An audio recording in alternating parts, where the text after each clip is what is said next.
খান সাহেব, আমরা একটি বেসরকারি টিভি চ্যানেল থেকে এসেছি। আমরা আপনার একটা ইন্টারভিউ দিতে চাই। আমাদের আজকের টপিক লাভ ম্যারেজ নাকি অ্যারেঞ্জ ম্যারেজ। আজকালকার ছেলেমেয়েরা যে বিয়ে করবে তাদেরকে আপনি কি সাজেস্ট করেন? তারা কি লাভ ম্যারেজ করবে নাকি অ্যারেঞ্জ ম্যারেজ করবে? অবশ্যই লাভ ম্যারেজ। এখনকার যুগের ছেলেমেয়েরা নিজেদের ভিতরে জানাশোনা করে, বোঝাপড়া করে, লাভ ম্যারেজ করে বিয়ে করা উচিত। তাহলে সংসারটা সুখের হবে। হুটহাট করে চেনা নেই, জানা নেই, বিয়ে দিয়ে দিল, সেই সংসার তো সুখের হবে না। তার মানে আপনি বলতে চাচ্ছেন এখনকার যুগের ছেলে মেয়েদের লাভ ম্যারেজ করা উচিত? একবার না, শতবার বলছি, এখনকার যুগের ছেলে মেয়েদের অবশ্যই অবশ্যই লাভ ম্যারেজ করা উচিত। থ্যাংক ইউ সো মাচ খান সাহেব। আপনি যেহেতু লাভ ম্যারেজ পছন্দ করেন, আপনার মেয়ের সাথে আমার বিয়ের ব্যবস্থা করে দেন। হোয়াট? কি বলছো তুমি? আমি ঠিকই বলছি। 5 বছর ধরে আপনার মেয়ের সাথে আমার সম্পর্ক। আপনার মেয়ে ভয়ে আপনার কাছে আমাদের ভালোবাসার কথা বলতে পারে না। আজকে আমি ভয় ভেঙে সব কথা বলে দিলাম। আজই আপনি আমাদের বিয়ের ব্যবস্থা করে দেন। আর কি বলছেন আপনি? এসব 5 বছরের সম্পর্ক মানে?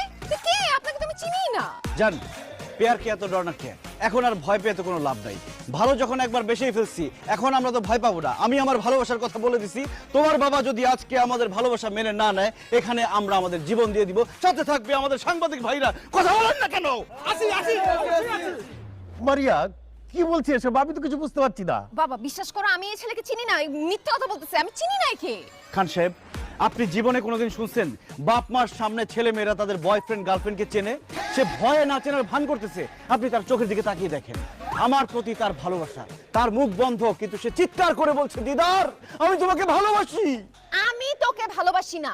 ফাজিলের বাচ্চা, আরেকটা উল্টাপাল্টা কথা বললে একদম থাপ্পড় দিয়ে দাঁত সব ফালাই দিব। শুধু দাঁত কেন, তোমার জন্য আমার এই জান কোরবান। তোমার বাবা যদি আজকে আমাদের ভালোবাসা মেনে না নেয়, তাহলে আমি আমার জীবন দিয়ে দিব সাংবাদিকদের সামনে। দিদার ভাইয়ের কিছু হলে চলবে আগুন করে করে চলবে আগুন হয়ে করে দিদার ভাই এগিয়ে থামেন, থামেন, থামেন।